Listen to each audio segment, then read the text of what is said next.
Assalamualaikum warahmatullahi wabarakatuh. Sampurasun Baraya Priangan TV. Kembali lagi bersama saya Rifdah Zuhdia di program Ulas Berita Harian Umum Kabar Priangan edisi Kamis 24 April 2025. Sebelumnya gimana nih kabarnya Baraya Priangan TV menjelang di bulan Syawal gitu ya, sedang di akhir bulan April menjelang bulan Mei. Semoga di akhir bulan ini Baraya sedang dalam keadaan sehat walafiat dimanapun Baraya berada gitu ya. Nah Baraya seperti biasa saya akan mengulas sejumlah berita yang sudah termuat di Harian Umum Kabar Priangan dan akan saya ulas beragam berita yang datang dari wilayah Priangan Timur, mulai dari Tasikmalaya, Kabupaten, hingga Pangandaran. Langsung saja ya Baraya, ini kita ke berita pertama. Ini datang dari opini seorang tokoh dosen UPI Kampus Tasikmalaya nih, Bapak Edi H. Mulyana, yang mana seperti kita ketahui Bapak Gubernur Pak Deddy Mulyadi ini merupakan memang pemimpin yang digadang-gadangkan oleh masyarakat Sunda, Jawa Barat khususnya, karena memang seperti yang kita lihat gebrakan Pak Deddy ini memang luar biasa sekali, yang mana beliau ini memang menunjukkan kinerjanya, kerjanya gitu di lapangan dengan cara mengupload di media sosial yang dimiliki oleh Bapak Deddy ini. Dan ternyata respon masyarakat itu luar biasa sekali ya Baraya. Respon masyarakat itu ternyata sangat antusias gitu terhadap gebrakan Pak Deddy dan merespon positif atas gebrakan yang Pak Deddy lakukan. Bahkan di sini Pak Edi ini menyampaikan bahwa gebrakan Kang Deddy Mulyadi ini dalam bayang-bayang Wangsit Siliwangi. Nah ini kalau Wangsit itu kalau di Sunda itu sebagai ilham yang datang dari ruang batin para leluhur, sebuah cahaya etis yang membimbing pemimpin agar tidak terjebak pada kekuasaan semata.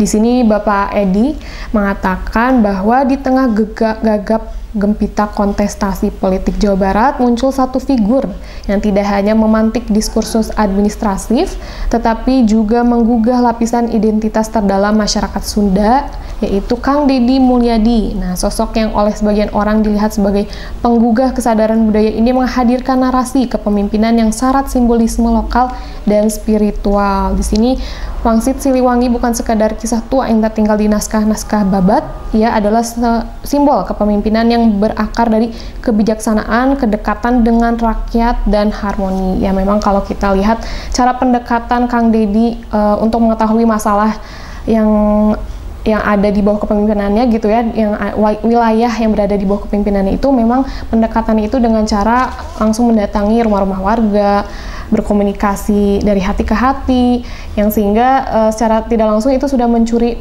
hati masyarakat gitu ya, dan merasa oh ternyata kepemimpinan Kang Deddy ini merupakan tidak hanya mengatur gitu ya, tidak hanya mengatur tapi juga mengerti apa yang dirasakan oleh masyarakat. Karena seperti kita ketahui ya, sejauh ini juga misalkan kebijakan Kang Deddy nih seperti larangan wisuda untuk usia PAUD hingga SD itu tidak wajib ada di bukan suatu hal yang wajib gitu ya, jadi tidak boleh dilaksanakan di gedung. Nah dengan kebijakan ini tentunya banyak sekali respon khususnya dari para orang tua nih yang merasa terbantu dengan kebijakan yang Kang Deddy berikan, yaitu merasa terbantu secara finansial, yang mana memang itu bisa dialokasikan dananya untuk wisuda ini kepada hal-hal yang memang lebih penting gitu. Dan ini memang kebijakan Kang Deddy ini sejauh ini memang mendapat respon yang positif gitu. Kita doakan Kang Deddy ini sehat selalu ya, agar kita bisa tunggu gebrakan-gebrakan baru, wajah-wajah baru dari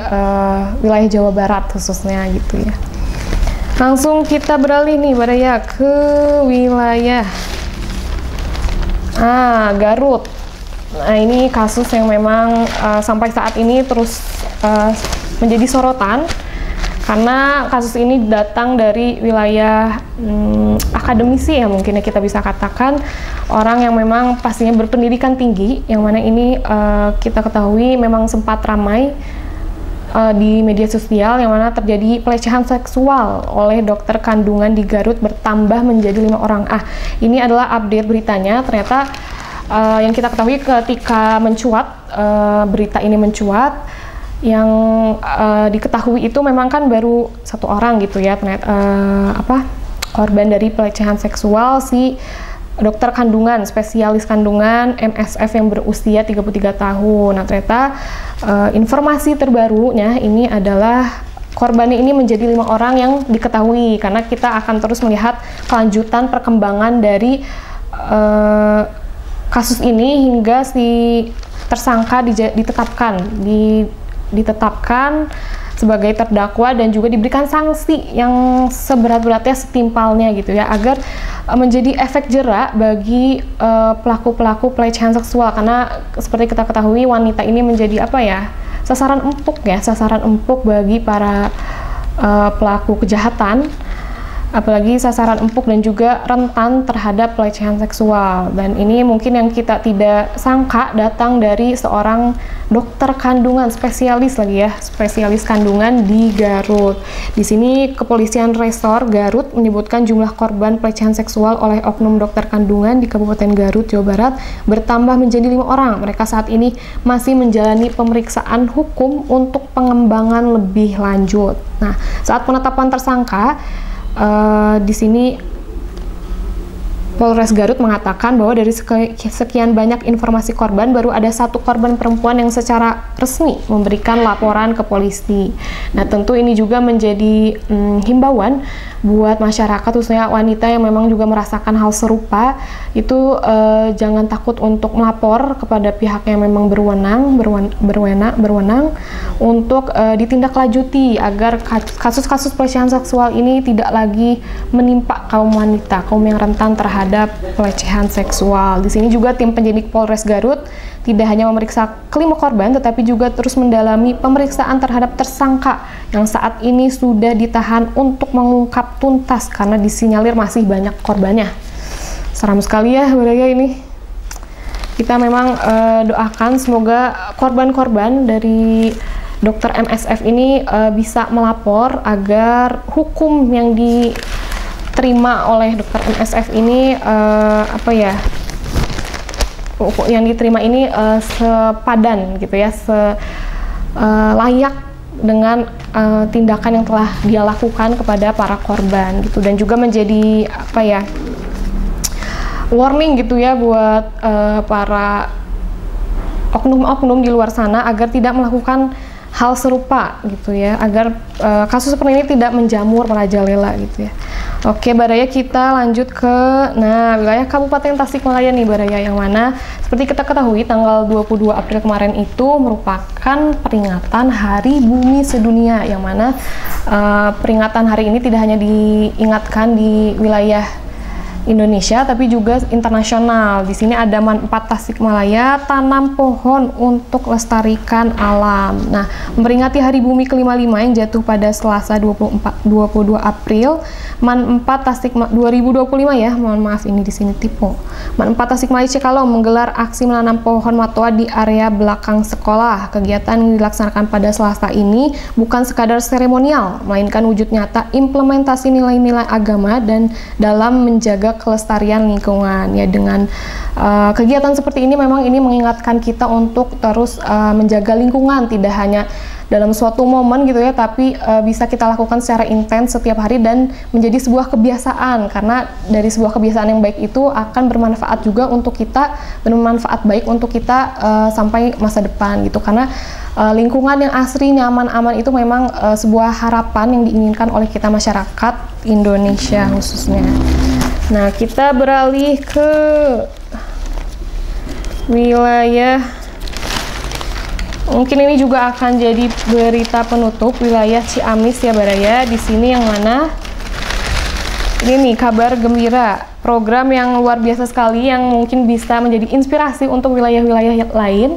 Di sini datang dari wilayah Ciamis, yang mana ribuan celengan kecil disebar ke rumah warga di 265 desa. Dari recehan terkumpul uang miliaran rupiah. Luar biasa sekali. Bagaimana ini sistemnya sebaik ini sehingga terkumpul uang miliaran rupiah dalam setahun. Di sini dikatakan bahwa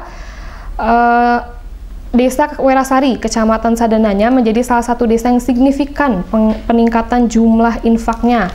Di sini Kepala Desa Werasari, Didin Tarsidin, yang menyetorkan uang infak receh ke kantor Basnas Ciamis pada Rabu 23 April 2025 kemarin, menceritakan bagaimana Kenceleng telah mengubah wajah desanya.